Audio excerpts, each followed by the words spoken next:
On the Masters of the Universe brand team, I was the lead designer, and it was a great responsibility, great role to dig back into the past when we did our 2000 commemorative series. So I got to really see what happened before, replicate it, and it was a lot of fun being that lead designer. The greatest part about working on He-Man was the heritage.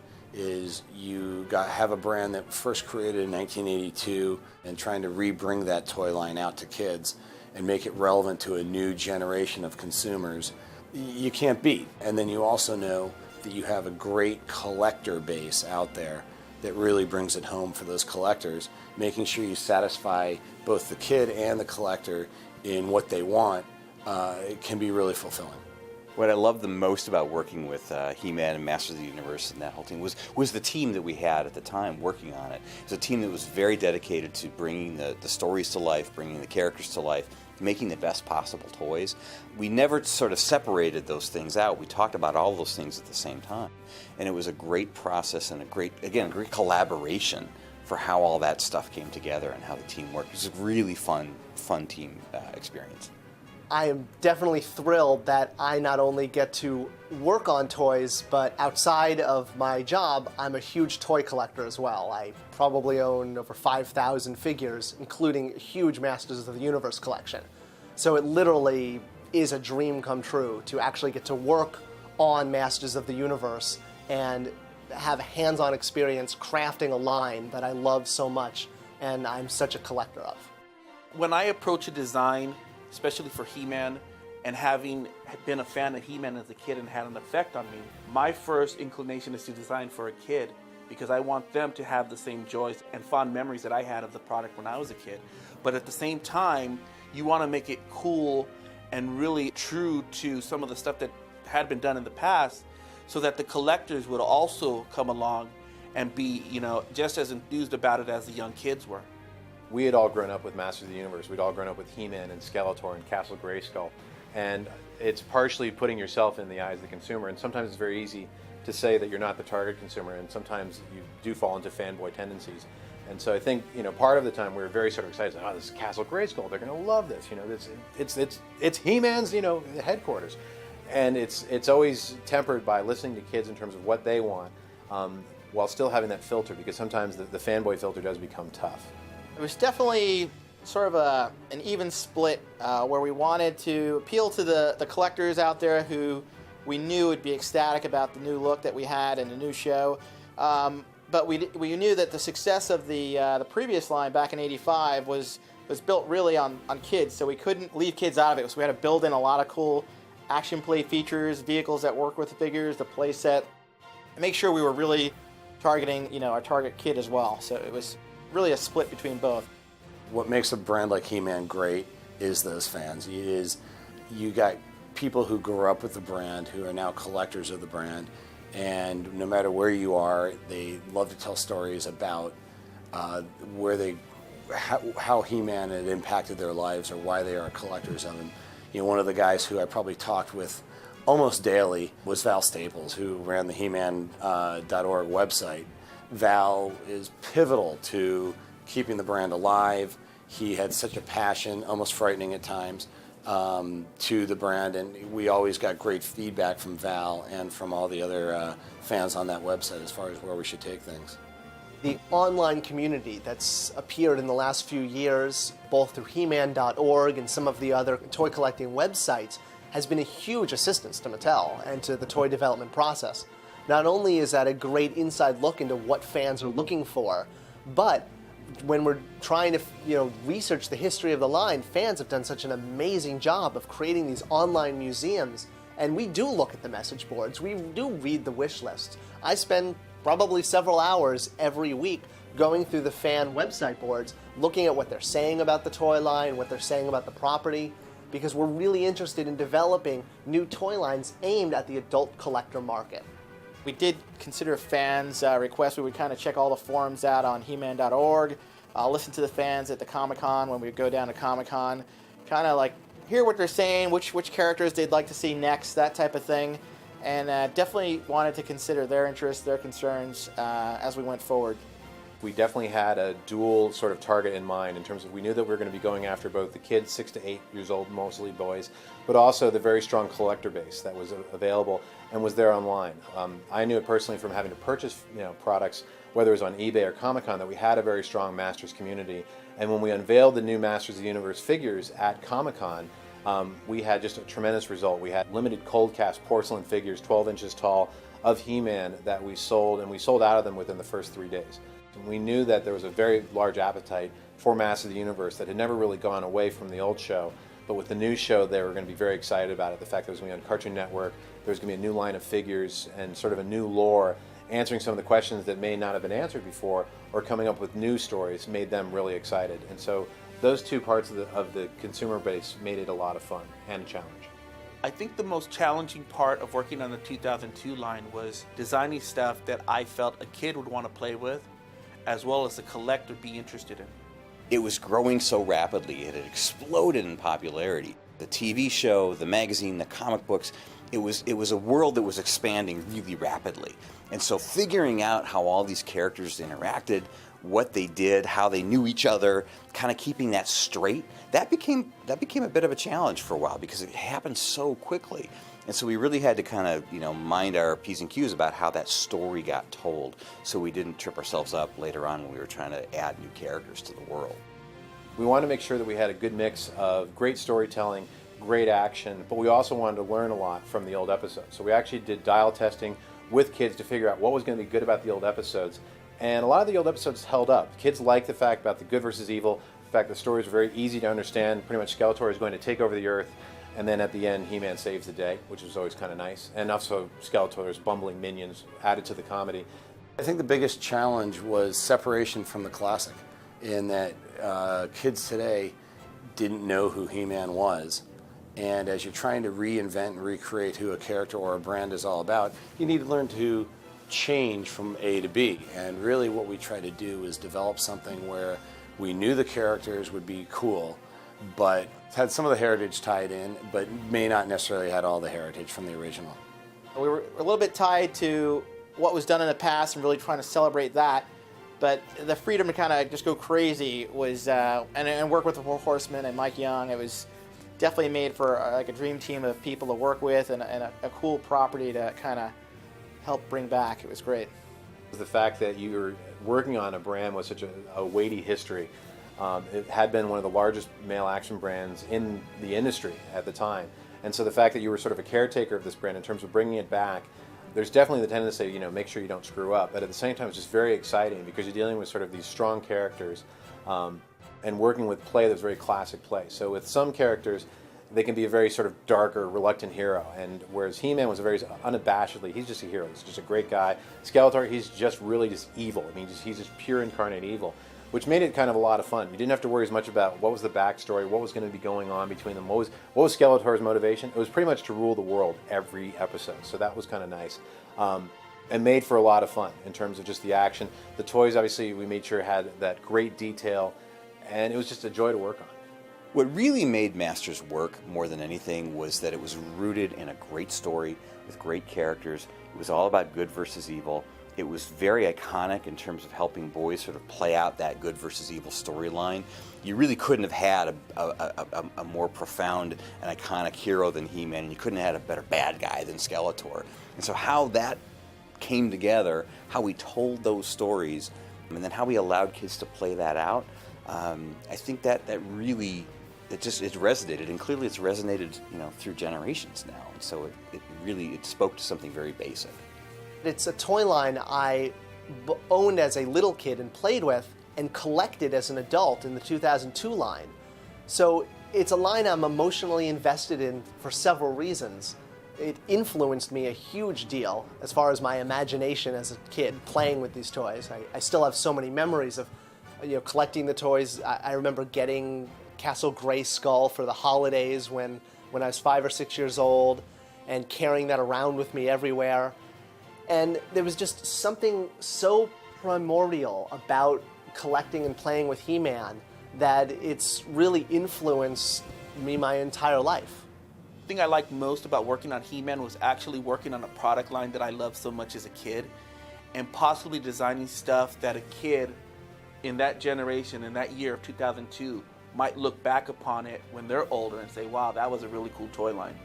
I work with toys every day. I'm surrounded by them every day, but I am also a collector. But usually it's more often than not things that I go back and try to find that I worked on.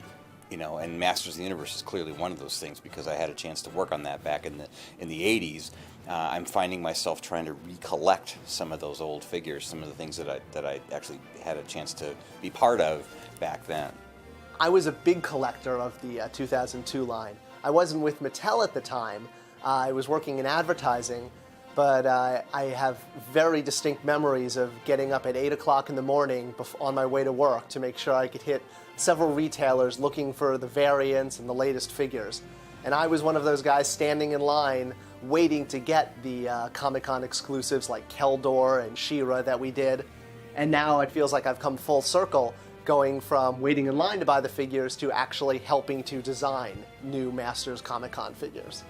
That line was probably one of the first product lines as a young kid that I really, really went out looking for.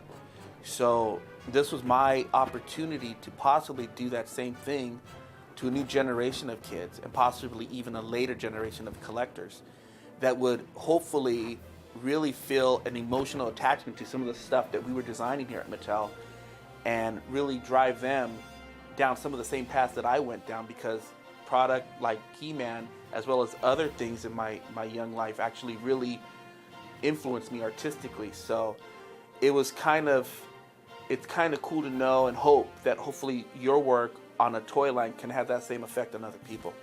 We looked to see how we could evolve the look of He-Man for today's taste in terms of both collectors and for kids. And in doing that, we did multiple versions for testing with large groups of kids to see which would work great. We did one that was very sort of anime inspired in terms of the current anime shows that were popular at the time. We did another one that was very hyper detailed, so muscles upon muscles, very sort of like angular, very sort of shadowy, something that would appeal to more of an adult figure collector. We also did one that was very sort of skinny and very sort of minimalist, looking at what was also going on in current animation. And then finally, as sort of a test case, we had the original Masters of the Universe characters in there as well. So you had He-Man with this sort of Prince Valiant haircut. Going in there, we thought that the very sort of extreme, really super detailed one was going to be the clear winner. And it turned out that the anime version did very well. So in looking at that, design and marketing worked together and came up with sort of a hybrid that had the sort of angularity of the anime with a little bit of the buffness of the super detailed figure, which led us to the current He-Man sculpt that we all know from today. We worked with the Four Horsemen to really create some great sculpts. We looked at a lot of actual different muscle tonality and haircuts and things like that for He-Man to see where we would take him as we were generating this brand new look for the character. We had anime looks, we had the over muscle look, we had a number of different styles to it, to where we finally ended up after kids telling us that this is where they wanted to go. Working with the Four Horsemen was just, from a designer standpoint, awesome. These guys are true fans themselves, and it was really easy to just collaborate with them and dig back into the past, dig out the old figure, and see and review their sketches of where they wanted to take it, and then kind of work internally with our designers to kind of see how it might work with where we want to go, and just great back and forth. Working with them was a very collaborative effort. We would design stuff, they would take our designs, mesh it with their styling cues, and make a perfect cohesive combination of the two, and that's what the product will end up looking like. He-Man and the Four Horsemen were made to be together. We found that these sculptors absolutely created the best sculpts in the industry with the right muscle tonality, etc. The Four Horsemen work at a 2-up scale, which means that whereas a 6-inch figure we'd normally sculpt at 1:1, these were sculpted, like 12 and a half, 13 inches tall, and they were really super detailed, and we didn't want to lose any of that. So we had to look at different tooling vendors that were able to capture and shrink all that pantograph, all that information down to a 6-inch figure. And it was just tough to find the right guys, the right partners to be able to capture all that detail. And I think we did a great job. The Four Horsemen are a very interesting group, as you probably know, people like Corn Boy and everyone else, and got to hang out with them a lot at Comic-Con, of all places, where we took them out eating. And actually a funny story was we were sitting there with them eating. all of a sudden one of my teeth, which was an implant, actually fell out in the middle of the thing, and I had this little metal post. And I think Cornboy sort of looked over and was like, what the heck is going on with your mouth? All of a sudden you look like Trapjaw, one of the Masters of the Universe characters. They offered to actually go back to the room and actually super glue my tooth in. I decided against that and actually decided to drive back up and have a real dentist replace it. When I look at the line and the work that we did, and I think that cohesive working relation between our two groups was probably the most successful part of the line, because working together we really helped redefine a brand and really make it unique and still very cool for kids and collectors. The marketing department's pretty involved with the development of the product line. They work very closely with the design people and the engineers and the entertainment folks who are helping pull all the storylines together and working across TV and magazines, etc. And the marketing people were doing a lot in terms of helping them figure out, okay, which characters are going to be part of the mix coming up. You know, where's their world? In other words, what's their playset going to be? What kind of vehicles are they going to have? So they would sort of lay that out in collaboration with the design group. And I would have to say it was mostly a collaborative effort, you know, all the way through. It wasn't the kind of thing where it was just one person or one team that was saying it's got to be this way. We worked really hard to make sure that it was a collaborative effort so we got the best possible story and the best possible product line. He-Man was the idealized fantasy warrior. He was in a pose ready for battle. Every figure had an action feature, whether it was a twisting waist to throw his axe, or Mechanic with his expanding neck, Ram Man with his punching action, Fisto, Clawful. It was an action figure line that really drew kids in and just inspired the imagination of an entire generation. Every year we were looking to try to add to the mythology, add to the story, if you will. We'd work, of course, with the people who were doing the television show. We'd work with the people who were doing the magazines. And in our role, especially from the marketing side, we would have to kind of coordinate every aspect of that, bring all of those people together so that we were all telling the same stories, or at least stories that made sense when you put them all together. It was really cool to see stuff that we had worked on at Mattel being animated in the show. It was really fun to know that all of our work had been interpreted by these great animators in such a way that it just seemed seamless and totally like it was meant to be designed specifically for animation. Working with Mike Young Productions was a lot of fun. Obviously they have extensive animation experience, and it was great in terms of working from both the script design as well as looking at the research beforehand in terms of what the show was going to be about, how was it going to be different both stylistically as well as character development, yet making sure that it echoed things that would resonate with kids as well as with fans of the old He-Man lore. We knew that there was a very strong collector community of He-Man when we launched at Comic-Con, and we wanted to make sure that it was a show that really resonated for both those older fans as well as newer kids. Mike Young's group, totally first class. I think the very first day we got to meet those guys, it was people who had been working on feature films for Disney, so that the production value that we were getting for a TV show was like movie quality. It was awesome. Being able to dig to the past, celebrate the authenticity that we had created of that character, and just bring them in to kind of match the new look we had created for the new toys, and totally on board and with us the whole way. It was great. We worked with Mike Young in some of the early phases of the animated series, and it was a really cool experience because having been from animation in the past, it kind of took me back to my roots. So it was really, really cool to work with people that understood what a good designed character needed to look like on TV as well as product, and make sure that both of these stylings were merged into a style that was animatable. We used a different marketing approach to year one versus year two, and really the link for year two was to try to change the packaging, as you can see behind me, from the red to the green, as well as change the armor on all the characters.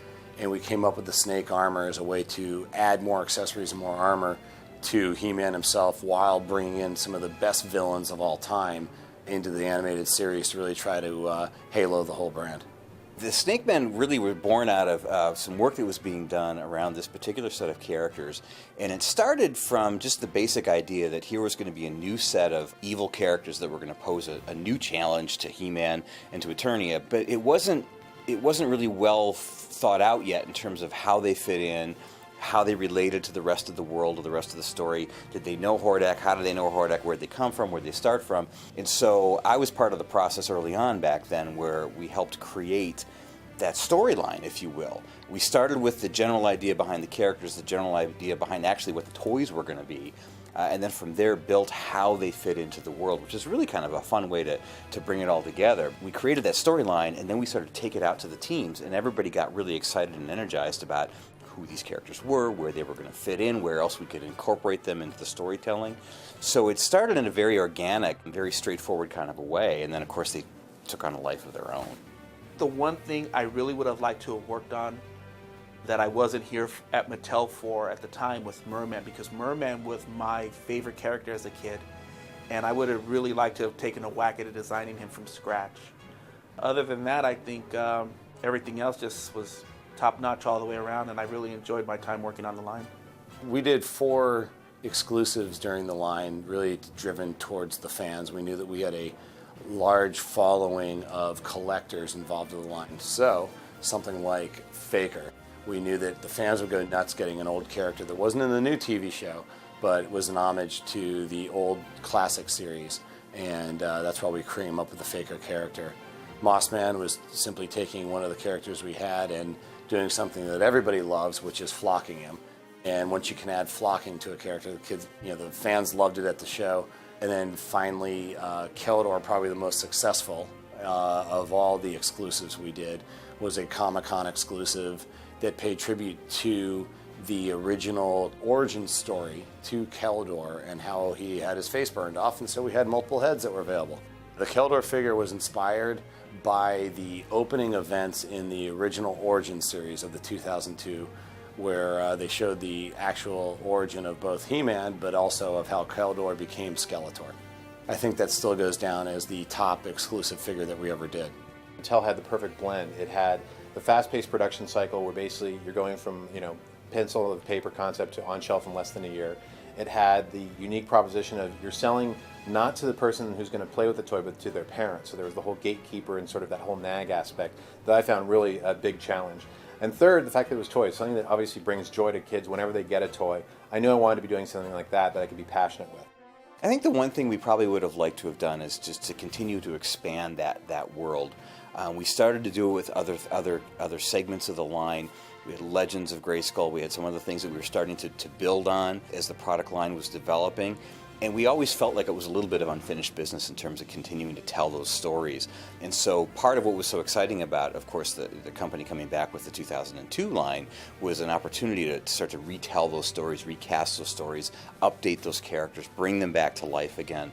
There's such richness to who these characters are and what their world is that we never wanted to stop telling those stories. And so that's part of what's exciting about it today. I continue to work with fans across the world through both websites like He-Man.org and other online collecting avenues to find out what fans are looking for in the Masters of the Universe property and continue to develop new toys specifically aimed at the adult collector audience.